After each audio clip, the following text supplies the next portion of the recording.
नमस्कार शेतकरी मित्रांनो, मी अमोल धाडगे।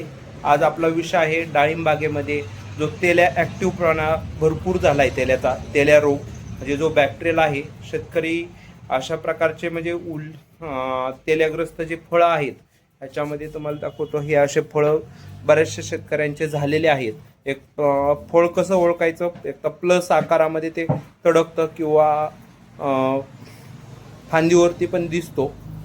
ह्याच्यामध्ये प्लस आकार किंवा थोडंसं सरळ चिरणं अशा गोष्टी असतात, पण मध्ये एका जागेवर असा पहिल्यांदा बॅक्टेरियल स्पॉट असतो। एकदम फर्स्ट टाइम जो तेल्या दिसतो त्याच्यामध्ये असा ऑइल रिंग ओलसर डाग दिसतो आणि त्याच्यानंतर प्लस आकारामध्ये ते येतो।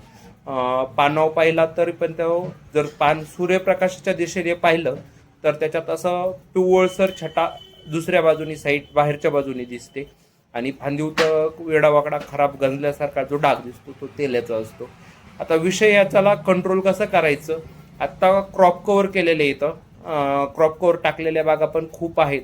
त्याच्यामध्ये 1 वर्षाचं क्रॉप कव्हर वापरलेल्या बागा आहेत किंवा 3 वर्ष चालणारे नेटलॉन कापडाचे बागा आहेत। याच्यात काही बागांना UV प्रोटेक्शन विदाऊट UV प्रोटेक्शनचे मार्केटमध्ये कमी रेट असलेले प्रोटेक्शन पेपर वापरल्यामुळं पण उन्हापासून तेवढं संरक्षण होत नाही म्हणावं असं।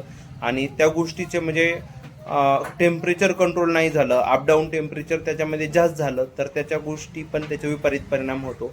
काही बागायतदार याच्यामध्ये खालून फ्लोनी पाणी देत आहेत, पाणी जास्त आहे किंवा काहींच्या साईजच्या अवस्था आहेत किंवा उष्णता जास्त आहे म्हणून फ्लोनी पाणी देत आहेत। त्याच्यात पण जमिनीतली उष्णता वरती एकदम प्रमाणात भडकली जाते आणि ह्युमिड आणि टेम्परेचर असे वातावरण दोन्ही गोष्टी झाल्या एकाच वेळेस तर तेल्याचे रोग आपल्याला डाळिंबावरती पाहायला दिसतात। याच्यात कंट्रोल मेजर काय करायचं, जर तुम्ही खालून पाणी देणार असाल, फ्लड इरिगेशन जर करायचंच असेल तर फ्लड इरिगेशन करताना एकरी 1.5 किलो सल्फर, 1.5 ते 3 किलोपर्यंत सल्फर, जास्त उष्णता असेल तर कमी वापरायचं, साधारणतः 1.5 किलो सल्फर पूर्ण खालून जमिनीमार्फत द्यायचं पाण्यामार्फत। त्याच्यानंतर आपण पाणी दिल्याच्या नंतर 05234 किंवा P आणि K पोटॅश आणि स्फुरद असे घटक असलेले वॉटर सोल्युबल द्यायचे, जसे की 04247, 05234 असे ग्रेड खालून ड्रिप वॉटर तुम्ही द्यायचे। मुळी ॲक्टिव्ह ठेवायची, वातावरण बदलते त्यावेळेस मुळी ॲक्टिव्ह ठेवणे, मुळी ॲक्टिव्ह ठेवण्यासाठी ह्युमिक फुलविक बिंदास द्या, ॲमिनो पण थोड्या प्रमाणात द्या। अशा गोष्टी दिल्यानंतर टेम्परेचरमध्ये जे पांढऱ्या मुळीचं आयुष्य आहे ते वाढतं किंवा नवीन जनरेट होती। आणि याच्याबरोबरच निमॅटोड कंट्रोलवर पण बऱ्याच प्रमाणात जास्त लक्ष ठेवा। दर पौर्णिमेच्या हिशोबाने पॅसिलोमायसिस घटक सोडित राहिले तर चांगलंच आहे, किंवा केमिकल किंवा बायोलॉजिकल पद्धतीने तुम्ही निमॅटोड कंट्रोल करा। आणि तिसरी गोष्ट, जर तुमच्या बागेत दिसतच असेल तर त्याच्यामध्ये बॅसिलस सारखे स्प्रे, बॅसिलस आणि सुडोमोनस हे रात्रीच्या वेळेस आपण स्प्रे घेतले, एकदम रात्रीच्या वेळेस पण कधी घ्यायचे, पूर्ण पान जमिनीचं टेम्परेचर थोडंसं कमी होऊन द्यायचं, 9च्या पुढे घ्यायचे।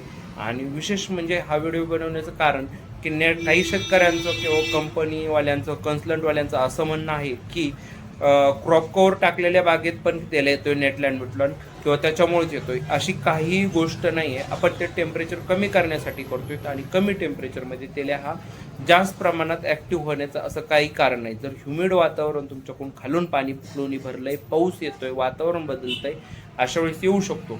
पण याच कंपेअर जर आपण अशा पण बागा प्लॉटवरती पाहिल्यात, शेजारी नेटलॉन कापड नाही आहे आणि एकीकडे नेटलॉन कापड आहे, तर तिथं समजा एका बागेत तेल्याचं प्रमाण नेटलॉनच्या कापडाच्या किंवा 1 वर्षाच्या कापडाच्या बागेत तेल्याचं प्रमाण कमी आहे आणि अशा पण बागा आहेत की दोन्हीकडे पण दिसतोय, म्हणजे ही गोष्टला काही तथ्य नाही आहे।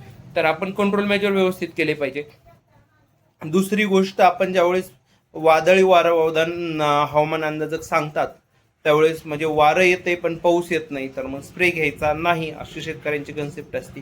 पण तुमचा जरी वाऱ्यामार्फत पण तेल्या पसरू शकतो, कुठे काटा मारण्याचं काम चालू आहे त्याच्यामार्फत पण एका झाडावर असेल तर सगळीकडे पसरू शकतो। छाटणीचे मजूर येतात, त्यांचे हँडग्लोज आपण डिसॅनिटेशन करत नाहीत, त्याचं निर्जंतुकीकरण करत नाही, तर त्यांच्या कात्री ह्या गोष्टीचं निर्जंतुकीकरण केलं पाहिजे, डेटॉलमध्ये धुतल्या पाहिजेत, अँटीबायोटिकमध्ये धुतल्या पाहिजेत। ह्या गोष्टी आपण जर केल्या तर ह्या सगळ्या गोष्टीचं कंट्रोल आपल्याला त्याला कंट्रोल होऊन मॅक्झिमम चांगलं प्रॉफिट डाळिंब शेतीतून मिळतं. काही शेतकरी असे येतात की 8 दिवसापूर्वी वातावरण खराब होऊन 8 दिवस आज वातावरण स्थिर झालंय, त्यांचा एकही स्प्रे नाही आणि त्यांना आज दिसतोय. म्हणजे ही गोष्ट उन्हाळा आहे म्हणून स्प्रेची गरज नाही, ही साफ चुकीची गोष्ट आहे. वातावरण बिघडलं तर तुम्हाला बॅसिलस सबस्टिलस सारखे, कोनिका सारखे स्प्रे घ्यावे लागतील. कोनिका किंवा कुठलंही अँटीबायोटिक घेणार असताल तुम्ही तरी ते दाट घेऊ नका, 15 दिवसाच्या आत घेऊ नका. जर बाय चान्स दिसला एका आठवड्यात तुम्ही 2 वेळेस रिपीट करू शकता, पण त्याच वेळेस खालून खाद्य झाडाला स्ट्रॉंग देऊन व्यवस्थित त्याला इम्युनिटी त्याची चांगली प्रकारे व्यवस्थित केली तरच तुमचा तेल्या हा कंट्रोल राहतो. जर त्याला उपाशी झाडं असेल, खाद्य नाही दिले तर त्याला तुमचा 100% वाढेल. अशाच नाविन्यपूर्ण गोष्टीचे आणि एकदम खऱ्या गोष्टीचे मार्गदर्शन आपल्याला माऊली कृषी सेवा केंद्र कडा येथे भेटेल. आमचा 7517351372 ह्या व्हॉट्सॲप नंबरवरती आपण आपल्या समस्या विचारू शकता. आम्ही तुम्हाला निःशुल्कपणे बागामध्ये चांगलं मार्गदर्शन करू. Thanks for watching.